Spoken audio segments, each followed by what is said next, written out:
सीवान से हिना शहाब को टिकट दे सकती है आरजेडी, ऐसा सूत्र बता रहे हैं। शहाबुद्दीन की पत्नी हिना शहाब को टिकट आरजेडी दे सकती है। आरजेडी में अंदर खाने हिना शहाब को लेकर मंथन चल रहा है। आरजेडी की मुस्लिमों को मैसेज देने की दरअसल एक कोशिश रहेगी हिना शहाब के जरिए। हालांकि वहां पर चर्चाएं दूसरे नाम को लेकर थी। लालू यादव के बेहद करीबी विधायक जिनका नाम आगे चल रहा था, बताया जा रहा है कि प्रचार प्रसार भी शुरू कर दिया गया था, लेकिन फिर हिना शहाब का नाम सामने आ रहा है, क्योंकि बताया जा रहा है कि नाराजगी उनकी बहुत ज्यादा थी और उस नाराजगी को दूर करने की अब कोशिश आरजेडी की ओर से। शक्ति मेरे साथ हैं। अवध बिहारी का नाम चल रहा था चर्चाओं में इस सीट से, और अब नाम सामने आ रहा है हिना का। अवध बिहारी की राह में कितना बड़ा रोड़ा हिना बन सकती हैं? बताया जा रहा है कि ऑफर भी उन्हें भेज दिया गया है, जवाब अभी तक नहीं आया क्या शक्ति? जी बिल्कुल, देखिए आरजेडी ने जब अपने 23 में से 22 उम्मीदवारों की लिस्ट की घोषणा की थी तो उसमें सीवान से जो है उम्मीदवार के नाम की घोषणा नहीं थी, और उसके बाद ही तय हो गया था कि जो नाराजगी चल रही है हिना साहब और आरजेडी के शीर्ष नेतृत्व के बीच में, वो नाराजगी कहीं ना कहीं पहले से कुछ कम हुई है। क्योंकि पहले ही आपको बताएं कि आरजेडी ने अवध बिहारी चौधरी जो कि सीवान सदर के विधायक हैं, आरजेडी के विधायक हैं, और अभी जो सरकार में जब नीतीश कुमार के साथ लालू प्रसाद यादव की सरकार चल रही थी तो अवध बिहारी चौधरी बिहार विधानसभा के अध्यक्ष भी थे, और लगातार पिछले कई दिनों से अवध बिहारी चौधरी सीवान में कैंपेन कर रहे हैं, लोगों से मिल रहे हैं, और एक तरह से लगभग ये चर्चाएं काफ़ी तेज थी सीवान में कि अवध बिहारी चौधरी ही आरजेडी के सीट से लोकसभा का चुनाव लड़ेंगे। लेकिन जिस तरह से उम्मीदवारों के नाम की घोषणा हुई उसमें सीवान का नाम नहीं होना, ये एक तरह से कहीं ना कहीं उसके बाद इस जो ये चर्चा भी तेज हो गई कि जो शहाबुद्दीन उनकी पत्नी हिना साहब को आरजेडी फिर से अपना उम्मीदवार बना सकती है। हालांकि आपको बताएं कि हिना साहब भी लगातार कैंपेन कर रही है, लोगों से मिल रही है, और उन्होंने ये भी कह रखा है कि वो निर्दलीय चुनाव लड़ेगी, और साथ ही साथ वो सभाओं में आरजेडी को भी निशाना बनाती रही है। उन्होंने कहा कि जिस पार्टी को उनके पति शहाबुद्दीन ने सीवान में सींचा है और जिनको ज़मीन से लेकर अब आसमान तक पहुंचा है, वो पार्टी जो है अब उनकी अनदेखी कर रही है। तो बड़ा आरोप जो है आरजेडी पर लग रहा था। और देखिए आरजेडी जो है उसका कोर वोट बैंक जो है माई समीकरण है, जो यादव और मुस्लिम वोट बैंक जो है आरजेडी का कोर वोट बैंक है, और कहीं ना कहीं अगर हिना साहब छिटक जाती हैं, अगर वो निर्दलीय चुनाव लड़ती हैं, तो ये वोट बैंक जो है आरजेडी से खिसक जाएगा। और न सिर्फ सीवान बल्कि सीवान के अगल बगल और सीमांचल, बिहार के सीमांचल एरिया में जहां मुस्लिम आबादी ज़्यादा है, मुस्लिम वोटरों की संख्या ज़्यादा है, उन सीटों पर भी आरजेडी को नुकसान उठाना पड़ सकता है, क्योंकि ओवैसी भी अपनी पार्टी के उनके उम्मीदवार खड़े कर रहे हैं सीमांचल में, और हिना साहब भी अगर आरजेडी से अलग हो जाती हैं तो निश्चित रूप से एक मैसेज जाएगा मुस्लिमों में कि जो है हिना साहब अलग है, ओवैसी की पार्टी अलग है। तो ये कहीं ना कहीं इन तमाम जो समीकरण है इसको साधने के लिए अब हमारे जो सूत्र बता रहे हैं कि हिना साहब से लगभग दोनों की नाराजगी कम हो गई। अब देखना यह दिलचस्प हो जाएगा कि आने वाले दिनों में क्या हिना साहब के नाम पर मोहर लग पाती है या नहीं, क्योंकि जिस तरह से चर्चाएं काफ़ी तेज है कि आरजेडी अपना उम्मीदवार बना सकती है, लेकिन अब तक इसको लेकर कोई घोषणा आरजेडी की तरफ से फिलहाल नहीं की गई है। अब देखना दिलचस्प हो जाएगा कि आने वाले डाल दिया गया है। एके मिश्रा जी, सीवान भी एक हॉट सीट है बिहार की, जिसको लेकर चर्चाएं बहुत ज्यादा हो रही हैं। मुस्लिम यादव फैक्टर पर आरजेडी मुख्य तौर पर काम करती है। पूरे बिहार की अगर दृष्टि से देखें 40 सीटें आती हैं, मुस्लिम यादव फैक्टर कितना बड़ा है?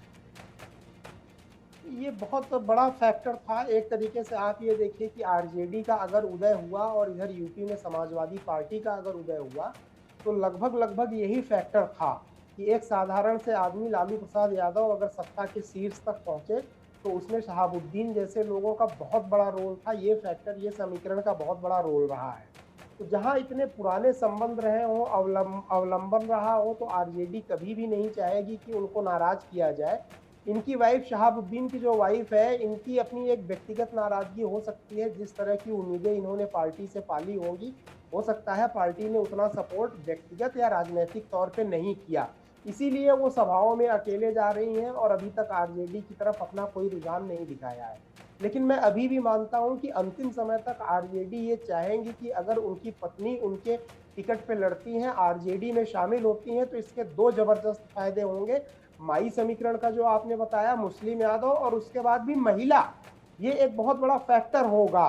तो एक बहुत जबरदस्त जो है उनका वोट बैंक वहाँ स्थिर हो सकता है, बढ़ सकता है, और आरजेडी कोशिश करेगी कि पुराने आजमाए हुए सिक्कों को चलाना रेदर देन कि नए सिक्कों को वहां से उतारना, चाहे वो अवध बिहारी हो चाहे कोई भी और हो, क्योंकि जातीय समीकरण या धर्म के हिसाब से या चुनावी समीकरण तो उस एरिया का बदला नहीं है।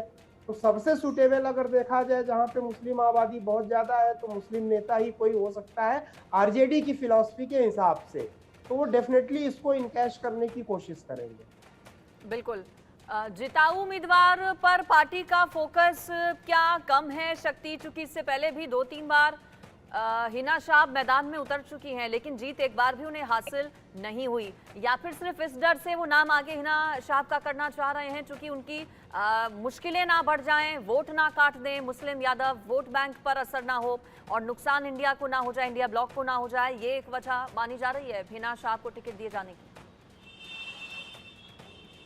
देखिए, इससे पहले पिछली बार 2 बार हिना साहब को आरजेडी आजमा चुकी है और दोनों बार उन्हें हार का सामना करना पड़ा, लेकिन इस बार जो है समीकरण थोड़ा सा बदलाव जरूर हुआ, क्योंकि देखिए सिवान से न हिना साहब बल्कि कविता सिंह जो है उनको जेडीयू ने उनका भी टिकट काट दिया, जो सीटिंग एमपी है सिवान से। अब उनका टिकट कटने से कहीं ना कहीं जो है उनकी भी नाराजगी जेडीयू से चल रही है, हालांकि अंदर खाने जो हमारे सूत्र बता रहे हैं उससे, और नए उम्मीदवार आने से। और देखिए जो समीकरण है, शहाबुद्दीन जो है वो न सिर्फ मुसलमानों के नेता सिवान में रहे हैं बल्कि हिंदुओं में सवर्ण जाति का भी वोट जो है उनको मिलता रहा है, क्योंकि जब उनकी लड़ाई हुई थी, जब माले की लड़ाई हुई थी तो उसमें कहीं ना कहीं शहाबुद्दीन जो है वो शख्स थे जो कि झंडा बुलंद किया था न सिर्फ मुसलमानों का बल्कि सवर्ण जाति के जो हिंदू हैं उनका भी समर्थन शहाबुद्दीन को काफ़ी मिलता रहा, उनको वोट मिलता रहा है। और इसे ही कारण है कि शहाबुद्दीन कई बार जो है लोकसभा के सांसद भी बने हैं।